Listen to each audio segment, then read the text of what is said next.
The sun rises over the San Joaquin Valley, California. Today is April 20, 2020. During this time of reflection, we bring a difficult question for you. Who are we as humans?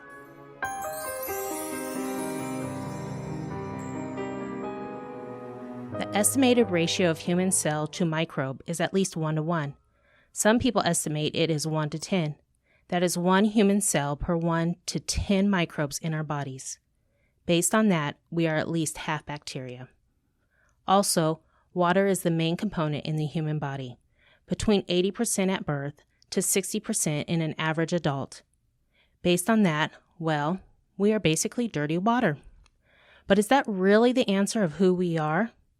Most certainly, we are more than bacteria and water. The understanding of who we are may go beyond the physical aspect of our bodies, and we may find more answers from different sources. We invite you to reflect on who you are. This is the food for thought to start our podcast today.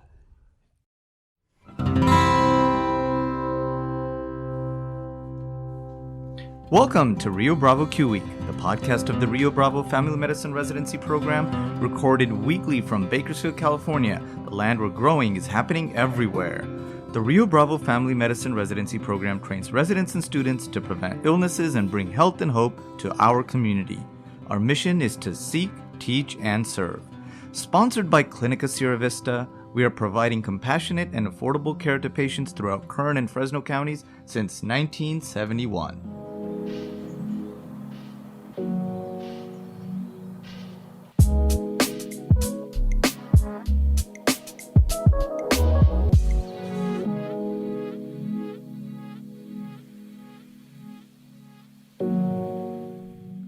To avoid criticism, do nothing, say nothing, and be nothing. Albert Hubbard.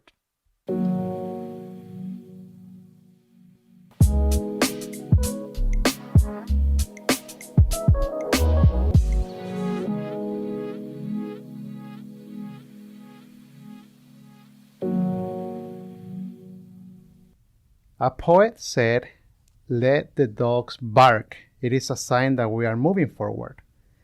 And I just learned that maybe this is not a quote from Don Quixote. Sorry to disappoint many of you who like Don Quixote, but seriously, it is always difficult to receive feedback. However, it is a good way to improve ourselves. Today we have a star resident. She is loved for her spice and her compassion. Welcome Tamra Hilvers, known by her peers, by her friends and family as Tammy. This podcast is an experiment. We will continue to improve over time. We ask 5 basic questions in this podcast. And so I might surprise you with a random question, so don't be scared. It's usually easy questions, but we take feedback very seriously. And some people have said like they want to have more spice to the podcast. So I think you're a good candidate to add some more of that. So Tammy, tell me who you are. All right. Thank you, Dr. Arias. Well, let's see. Who am I? I always hate these types of questions because I hate talking about myself. So who am I? Well, I was born right here in Bakersfield, California. I grew up on a dairy farm, and I am one of 4 girls. My poor father. Don't feel bad for him, though, because that's what he wanted. He wanted only girls, and that's what he got. So a few interesting things about me. I know and I hold a degree in American Sign Language. I'm a little rusty. We found that out when we had a deaf patient come in the other day. I also took calculus and physics courses in undergrad for the fun of it, and I'm actually very shy. My greatest achievement in life thus far is being a single mother and raising a sweet and beautiful, both inside and out, 12-year-old daughter. As if single motherhood wasn't challenging enough, I made what some may call a crazy decision to pack the 2 of us up 2 months after she was diagnosed with epilepsy, to attend a medical school on a small Caribbean island. I am currently nearing the end of my first year of residency with the Rio Bravo Family Medicine Program. I remember when I first started, everyone said that my first year would fly by. Yeah, you guys all lied. But I'm looking forward to continuing this journey, and I can't wait to see what the next year brings. We have enjoyed working with you, Tammy, and you're a very smart woman with a big heart, and I'm glad that you came. You accepted the invitation to talk to us today. So, and about the shy part, I have to tell you that you don't look shy at all. Okay. Oh, well, thank you. So, what do you learn this week, Dr. Tammy, Dr. Hilvers? So this week, I figured with this whole pandemic going on and all this COVID-19 that we would talk about what America's #1 topic is today, hand hygiene. So washing your hands is the best way to protect yourself and others from getting sick and to stop the spread of germs. I looked into the when, how, and the with what of hand hygiene. What a very pertinent topic to talk about today. We're definitely more aware now of our hands, and some of us are discovering our OCD side of us. So let's start with the when. When should we wash our hands? All right, so the when. So when we should wash our hands, that's an easy one. That's always. We should always wash our hands. It's that simple.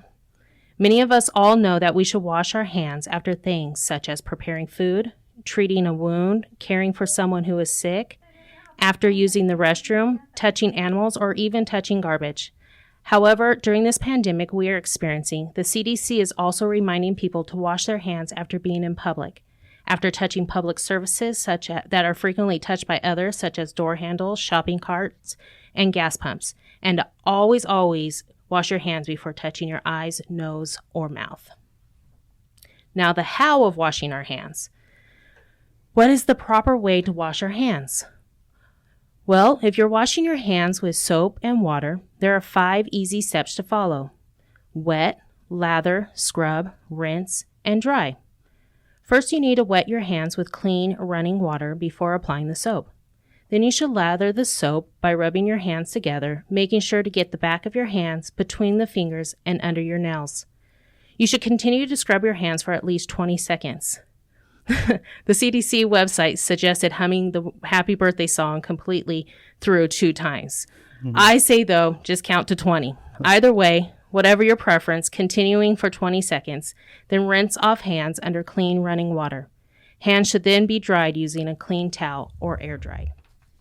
So I wonder if the 20 seconds is from the time you wet your hands or when you're actually scrubbing with soap.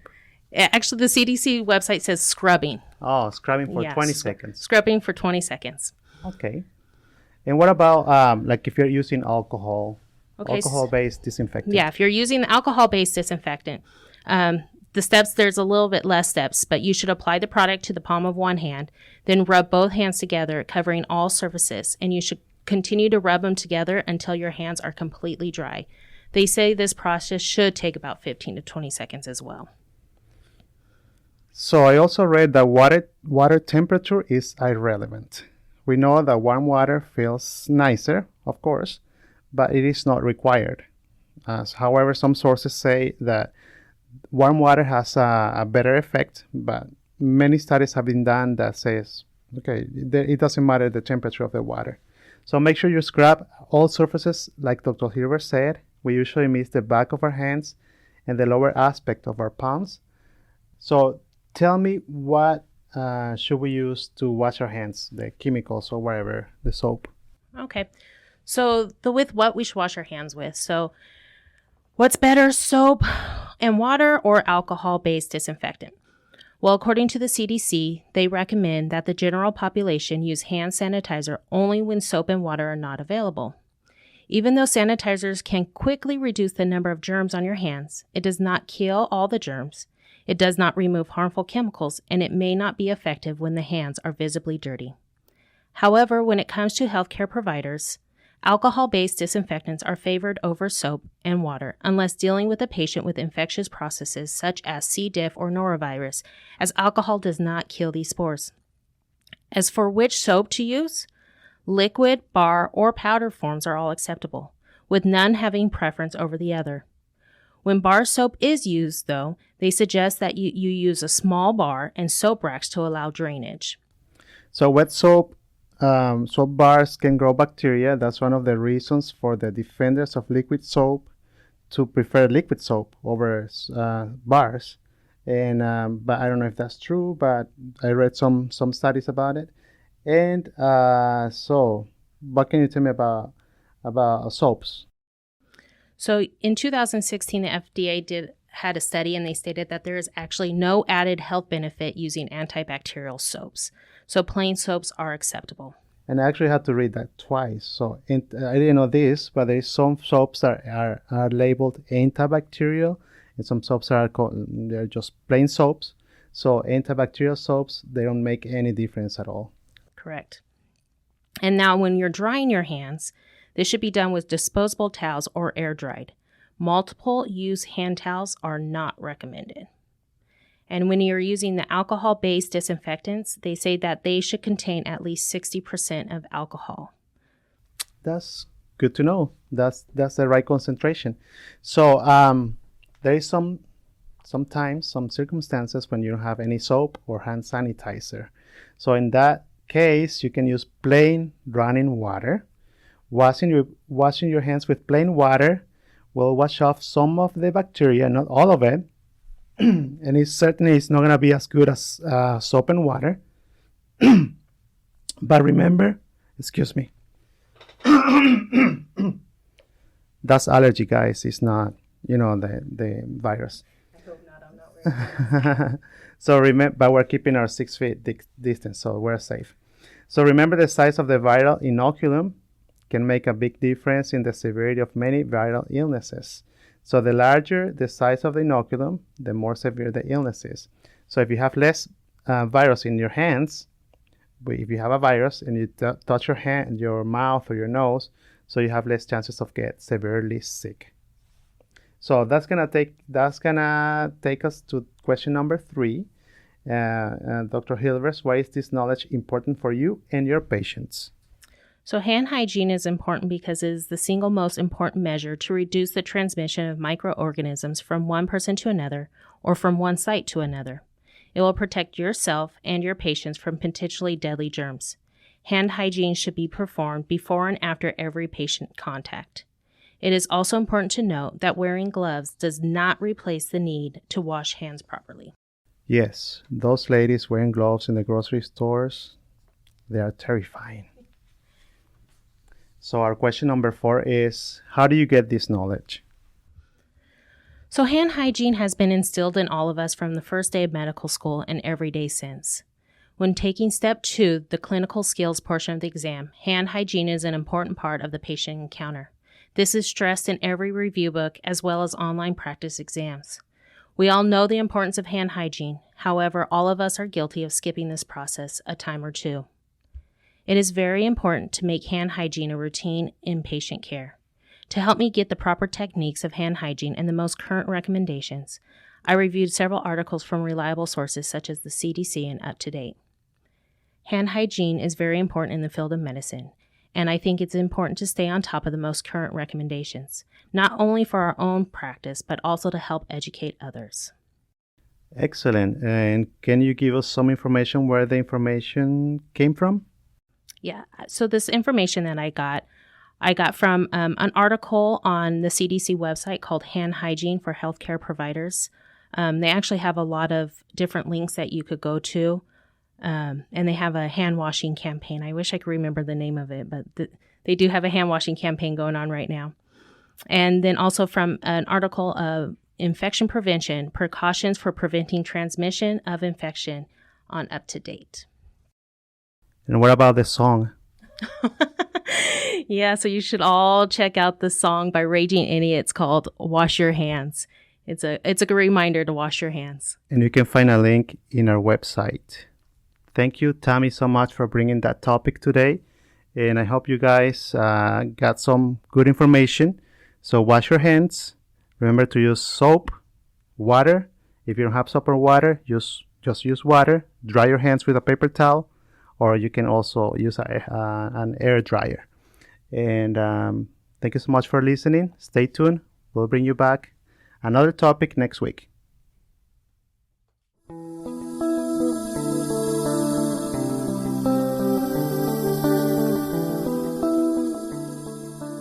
Speaking Medical. Did you know that 3% of the population of the U.S., that's more than 3 million people, can't smell? What? So some couples don't fight over farts because one of them suffers from anosmia and the other one's doing it. Anosmia is certainly not funny to those who suffer from it, as it may cause social withdrawal, depression, and weight loss. Anosmia can also pose a risk to safety when there is inability to detect the odors of spoiled, nasty food, smoke, and leaking gas, both natural and the one in your pipes. Anosmia can also be a symptom in 20 to 35% of people with COVID-19.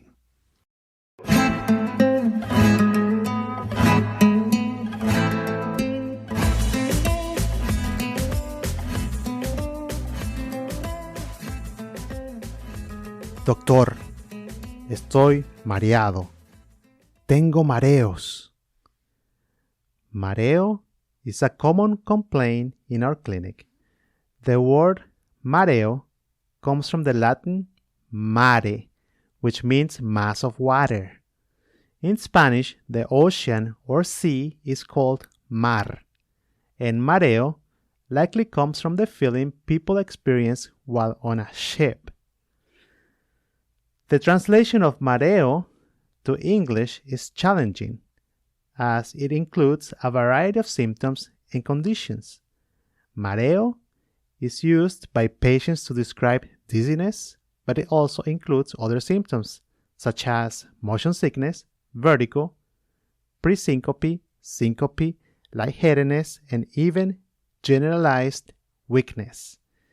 Mareos can be a real challenge in diagnosis, but my goal today is to teach you the Spanish word of the day, mareo. Your homework is to go and study the workup and treatment for your dizzy patients.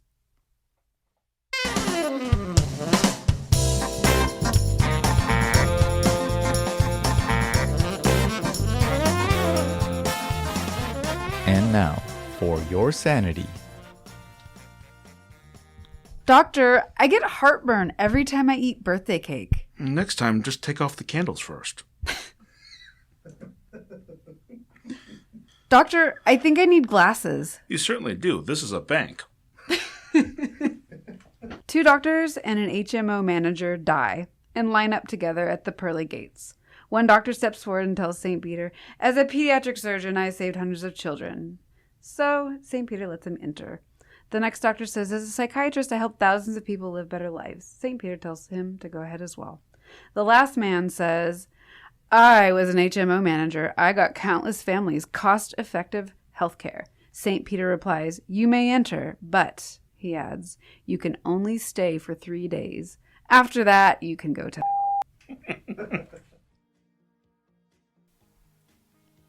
Now we conclude our episode number 8, Wash Your Hands. Dr. Hilvers taught us how to perform a simple task that can protect you, your patients, your family, and even your community. Washing your hands continues to be one of the most useful ways to prevent the spread of COVID-19. Mareo means dizziness among other symptoms, but you get the idea. And anosmia was a reminder that COVID-19 may present with a loss of sense of smell. May you continue to enjoy your training, stay safe, and see you next week. And that's the end of Rio Bravo Q Week. We say goodbye from Bakersfield, California, a special place in the beautiful Central Valley of California, United States, a land where growing is happening everywhere. If you have any feedback about this podcast, please contact us by email at rbResidency@clinicasierravista.org or by visiting our website at riobravofmrp.org/QWeek. This podcast was created with educational purposes only. Please visit your primary care physician for additional medical advice. Our podcast team is Hector Arias, Tammy Hilvers, Lisa Manzanares, and Steven Saito. Audio edition by Suraj Amrutia. See you soon!